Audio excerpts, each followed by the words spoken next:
ہماری حیات کے تحفظ کے لیے، خصوصاً حیات انسانی و حیات انسانی ایمانی، جب حیات انسانی میں عنصر ایمان داخل ہو جائے اور مومن کے درجہ پر انسان فائز ہو جائے، اس موقع پر اس درجے کے تحفظ کے لیے تقویٰ کی ضرورت ہے۔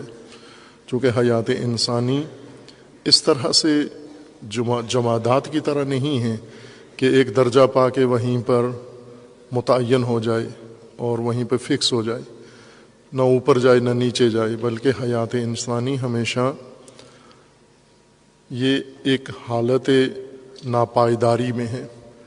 آپ اپنی حیات کا اندازہ اگر لگانا چاہتے ہیں کہ ہماری زندگی اس نظام ہستی میں کیسے ہے، اس کائنات میں، ایک آلہ جو آپ استعمال کرتے ہیں عموماً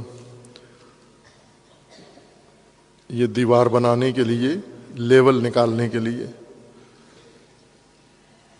ایک پارا ہوتا ہے، شیشہ لگا ہوتا ہے لکڑی کے اندر، مستری مزدوروں کے پاس ہے، ہر پڑھے لکھے ان پڑھ نے یہ چیز دیکھی ہوئی ہے کہ دیوار یہ فرش سیدھا ہے یا نہیں، یا اوپر نیچے ہے، ناہموار ہے، اس کے لیے ایک لیول انہوں نے رکھا ہوتا ہے۔ اس کے اندر ایک قطرہ موجود ہوتا ہے، وہ قطرہ ٹکتا نہیں ہے، رکتا نہیں ہے، وہ قطرہ اوپر نیچے، اس کو جب بھی دیکھو ہل رہا ہوتا ہے، یا ادھر چلا جاتا ہے یا ادھر چلا جائے، جدھر ڈہلوان ہو ادھر چلا جاتا ہے، جدھر اس کا رخ ہو ادھر چلا جاتا ہے، بالکل ہموار ہو تو رکتا ہے، اٹھانے سے پھر ہل جاتا ہے۔ یہ قطرہ سمجھے آپ ہیں، آپ ایک جگہ فکس نہیں ہیں کیل کی طرح، جیسے دیوار میں لگا دی، جب تک دیوار ہے کیل بھی یہاں ہے، میخ بھی یہاں ہے، بلکہ آپ اس ناپائیدار قطرے کی طرح ہیں۔ اگر ارتقا نہیں کر رہے، رشد نہیں کر رہے تو نیچے جا رہے ہیں، آپ رکے ہوئے نہیں ہیں۔ رکنا انسان کی زندگی میں رکھا ہی نہیں گیا۔ وقوف، وقفہ، ٹھہراؤ، سکون نہیں ہے۔ علامہ اقبال کے بقول کے ثبات ایک تغیر کو ہے زمانے میں، ایک چیز فکس ہے، ثابت ہے، اور وہ کیا؟ تبدیلی، تغیر۔ تغیر متغیر نہیں ہوگا، باقی ہر چیز معرض تغیر میں ہے، ہر چیز تبدیل ہو رہی ہے۔ انسانی زندگی خصوصاً حیات انسانی تغیر میں ہے، اور دو راستے ہیں اس کے، چار راستے نہیں ہیں، دو راستے ہیں۔ یا اوپر بلندی کی طرف جا رہی ہے، کمالات کی طرف جا رہی ہے، یا پستی کی طرف جا رہی ہے، ٹھہری ہوئی نہیں ہے، ایک جگہ رکتی نہیں ہے۔ وہ لمحہ جس میں ہم اوپر نہیں جا رہے، یقیناً نیچے جا رہے ہیں، اور وہ لمحہ جس میں ہم نیچے جا رہے ہیں، نیچے نہیں جا رہے تو یقیناً اوپر جا رہے ہیں۔ جہاں گرے نہیں، ہم پست نہیں ہوئے، حقیر نہیں ہوئے، گھٹیا نہیں ہوئے، وہاں یقیناً اوپر کی طرف آپ نے قدم اٹھایا ہے۔ اس لیے جب حیات اس طرح کی چیز ہے کہ ناپائیدار ہے، اور اس کو یا ارتقا کرنا ہے یا سقوط کرنا ہے، یا اس نے گرنا ہے نیچے، پھر اس کی حفاظت ضروری ہو جاتی ہے۔ اس کا بہت دھیان رکھنا پڑتا ہے، اس کا خیال رکھنا پڑتا ہے۔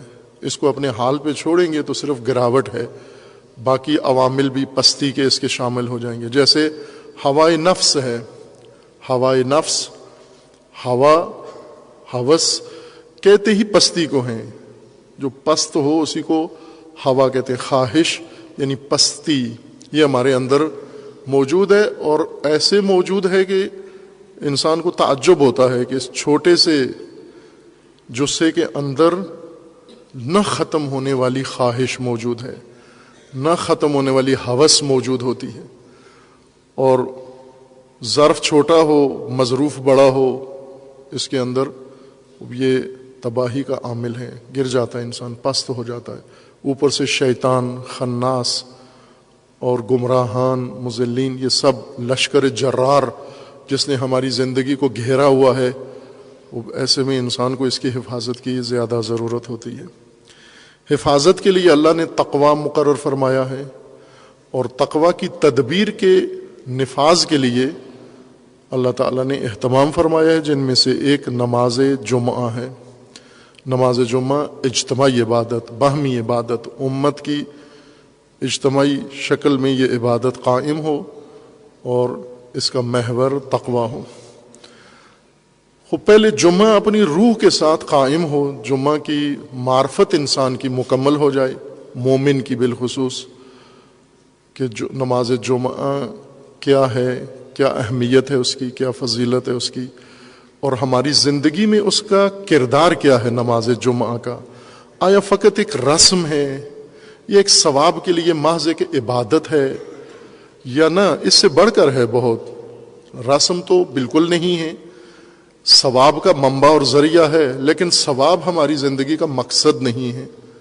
ثواب رغبت ہے، ثواب انسان کو شوق دلانے کے لیے، چونکہ ہم عاقل بالغ نہیں ہیں تو نابالغوں کو حقیقت تک لانے کے لیے، راہ پر لانے کے لیے رغبتیں دی جاتی ہیں، جیسے بچوں کو پڑھانے کے لیے ٹافیاں دی جاتی ہیں، چاکلیٹ دیے جاتے ہیں، کھلونے دیے جاتے ہیں، تاکہ یہ بچے کسی طرح لگے رہیں اپنی تعلیم کے اوپر، اور کھیلتے کھیلتے ہی پڑھ لکھ جاتے ہیں اور ایک دن باشعور ہو جاتے ہیں، اور جب ان میں شعور آ جاتا ہے تو اب ان کو کھلونا دو بھی تو پسند نہیں کرتے۔ یہی حال ہمارا ہے انسان کا، کہ یہ بڑے عرصے تک، ممکن ہے 90 سال تک بچہ ہی رہے اور کھلونوں سے ہی دین کی طرف آتا رہے، لیکن ایک دن باشعور ہو جاتا ہے اور اس دن یہ کہہ دیتا ہے کہ اگر جنت نہ بھی ہو، جہنم نہ بھی ہو، تو بھی میں اپنے رب کی عبادت کروں گا۔ جنت کا شوق سے عبادت نہیں کرتا، جہنم کے خوف سے عبادت نہیں کرتا، بلکہ رب کی خاطر عبادت کرتا ہوں، اپنے اللہ کی عبادت کرتا ہوں، چونکہ عبادت میری ضرورت ہے، اللہ کی ضرورت نہیں ہے۔ اس معرفت سے ہمیں در حقیقت بنیاد بنے گی، چونکہ ابھی بنیاد ویران ہے، ہمارے معاشرے میں دین کی بنیاد ویران ہے۔ ہمیں پہلے بنیاد قائم کرنے کی، عمارت بعد میں بنے گی، پہلے بنیاد قائم کریں۔ اس بنیاد میں ایک نماز جمعہ ہے۔ نماز جمعہ خوب جو کچھ تبلیغ و تشریح کے ذریعے ہوا ہے وہ تو سب کے ذہنوں میں ہے، اور اسی ذہنیت کی وجہ سے نماز جمعہ ویران ہے، یہ بنیاد ویران ہے۔ اب آتے ہیں اس بنیاد کو قائم کرنے کے لیے امت کے اندر، نہ صرف ایک مسجد کے اندر یا ایک مدرسے کے اندر، بلکہ پوری امت کے اندر نماز جمعہ کی بنیاد کی خاطر یہ معرفت ضروری ہے۔ اور معرفت ان ہستیوں سے لیں ہم جنہوں نے یہ راستہ دکھایا ہے، جنہوں نے اللہ کے حکم سے یہ تدبیر کی ہے اور اس تدبیر کے اوپر ہمیں چلنے کو کہا ہے۔